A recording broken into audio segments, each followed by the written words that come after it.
To the family of Sister Kent, on behalf of the officers and leaders, membership, and especially the Noonday Bible Group, I offer my humble and sincere condolence to you. I was thinking about how I describe Sister Kent, and most of you know her or have known her for longer than we have. And so I thought about just trying to give you a peek at who she was in Bethel. Miss Kent would tell you the story of coming to Bethel. Jackie brought her one 8 o'clock service morning, and as she was standing and waiting to come in, song was being sung by the choir, hymn, How to Reach the Masses. And she said, that did something to me, buddy. That touched me. She said she came in and she enjoyed that service. She said, I didn't get up, but I really enjoyed that. She said she came back the following Sunday. The pastor was preaching. She didn't call him pastor, she called him Rev. Rev, preacher. And sure enough, I said, I got to do something, get my name on something in this church. So she came and joined that next Sunday. And as has been said, she was just a loving person. And she would describe herself, she would say, I just love people. I love people. And you know, Bethel, that is a loving church. There's some kind, nice, sweet people in that church. And then as I looked at the program in the back of it, it talks about grandma. And if I had to describe Sister Kent, I would describe her as grandma. I didn't tell folks or anybody about this, but she reminded me so much of my grandmother. You know, her demeanor, her stature, and all the things about her. I'm just a plain old country person. Miss Kent was a plain, simple country woman. We could see her here, and Brother Richardson, you're sitting right in her seat.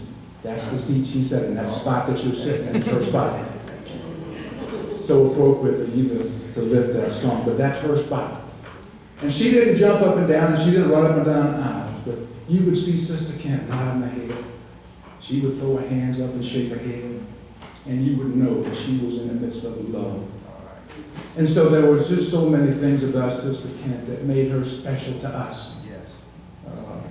As has been mentioned, there were some special people. One of the things she had told Pastor, said, Pastor, I want to come back. I want to come back to church. And she said, Pastor told me when I come back, he's going to give me the microphone. Let me just talk as long as I want to. Because he told her she was a quiet person. She said, I was going to come in, I was going to tell everything. But she would have said to you, I do believe, that she loved this church. And there were some special people to her. And one of them is, or two of them are here, David Boswell's one, and Sandra, are people that she truly loved. She truly loved you and she cared. She said, y'all just did such great things for her. And for Brother Herman Johnson, who would come by and visit her, and Brother Taylor, who would touch her and it would make her feel so much love. But Elizabeth was so special to her. He said Elizabeth would come by, and she said, Elizabeth, she comes by every week, and she brings me a church program. She said, if he keeps on going, I'm going to have to get a bigger room to put all these programs in. But she loved Elizabeth and her quiet demeanor. Elizabeth was somebody so special to Sister Kent.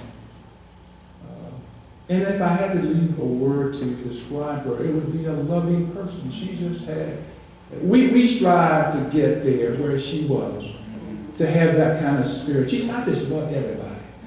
I just love everybody. Some of us have a hard time even thinking about that, much less trying to do it. All right. But she was doing it, and so I'm grateful for the privilege and opportunity to have known her and to be able to sit and talk. There's more stories, you know, where I don't have enough time to tell them all, but there's so many.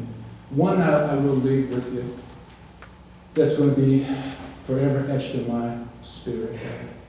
I'll never forget, it was one Sunday after service, Brother Foltz and I went to the hospital to visit her one of those times that she was in the hospital. And when we went into her room, we found that she wasn't there. She had gone off for a procedure or treatment. And so we left a note. Sister Kent, Brother Elliot, and Brother Foltz had come by to see you. Hope you're doing okay.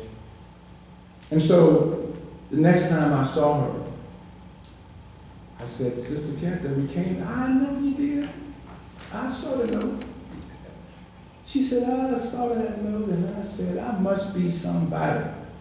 The two heads men of the church has come over to see me.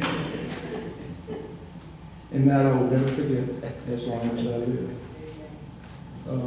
That she had that kind of respect for who was there to see her. But you know, Sister Kent now has gone to see the real head man of the church. All right. She's with him now. Yeah. And I'm so happy and so thankful that she has arrived, and she is somebody. Yeah. Amen. She's somebody. Amen. And so we, as a Bethel family, we mourn with you, we laugh with you, and our hearts are touched just as deeply as yours for the loss of Sister Ruby Kent.